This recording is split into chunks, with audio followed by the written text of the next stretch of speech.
Braves general manager Alex Anthopoulos was on 680 The Fan, and the way that they ended their conversation was pretty comical. They were talking about they had some fans sitting there in the window. I'm trying to paint the picture since I can't put the video up on this show. They had some fans sitting in the window trying to be the assistant general manager, giving Alex Anthopoulos some guys that they want him to go after. One of those guys was Dylan Cease. And Alex Anthopoulos, in kind of an atypical measure, actually responded and said they tried, but it was too expensive. Yeah, I think everybody kind of knows at this point that the White Sox hold all the power. He's under contract for 2 years. They're in no rush to move him. And they can just kind of sit and wait until somebody pays that king ransom because, the guy's a superstar. He's durable. He's under contract for 2 years. He's young. He's just entering the prime of his career. And the White Sox hold all the power. The fact of the matter is it's going to take a king's ransom.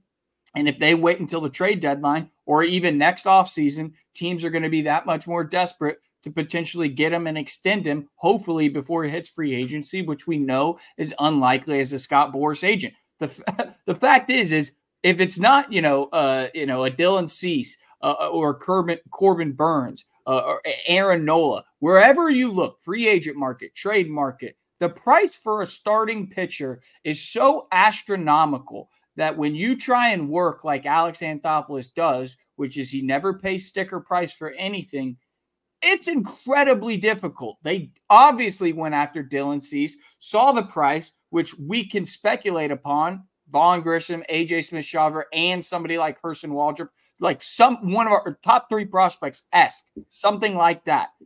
Obviously, that's a lot to pay without the guarantee that Dylan Cease is going to sign that contract extension. So what does Anthopoulos do? He doesn't give in to the Freddie Freeman price. He goes out, makes a trade for Matt Olson. He goes out, works a trade with the Boston Red Sox to acquire Chris Sale for Vaughn Grissom, who had no immediate role in the Braves organization. It was masterclass, really.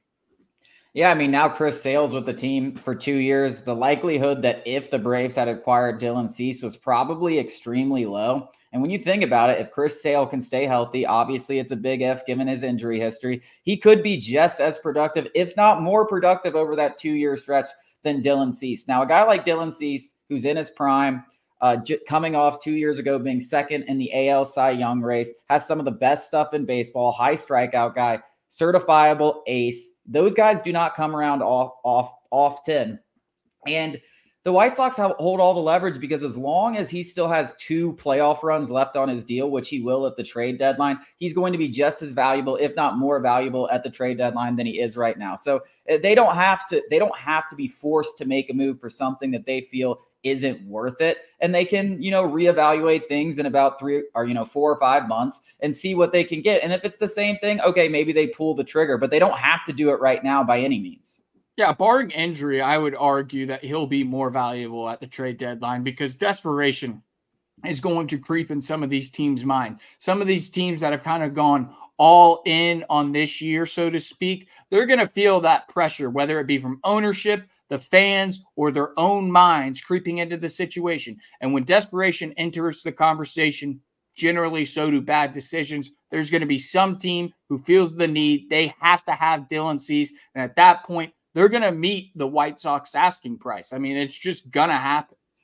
Yeah, and I think one of the big things this tells you is there are no ongoing conversations and there will be no ongoing conversations. So if you still have this, pipe dream that Dylan Cease may end up in Atlanta at some point, unless a slew of injuries hit the rotation and the Braves get desperate, I still don't think they would do that because the Braves don't get desperate. They'll just be like, hey, we're going to try to win this with our offense, much like they did in 2021. So I think the Chris Sale thing, people are going to love it. It's a great deal. There's not a lot of risk with it because you only gave up a guy like Vaughn Grissom. Had you gone and given up 3 of your top prospects and Dylan Cease didn't pan out, and let's say Chris Sale had a better 2 years, you'd be disappointed. Coming up after the break, Kiley McDaniel says the long-term team-friendly extensions may not be favorable for the Braves.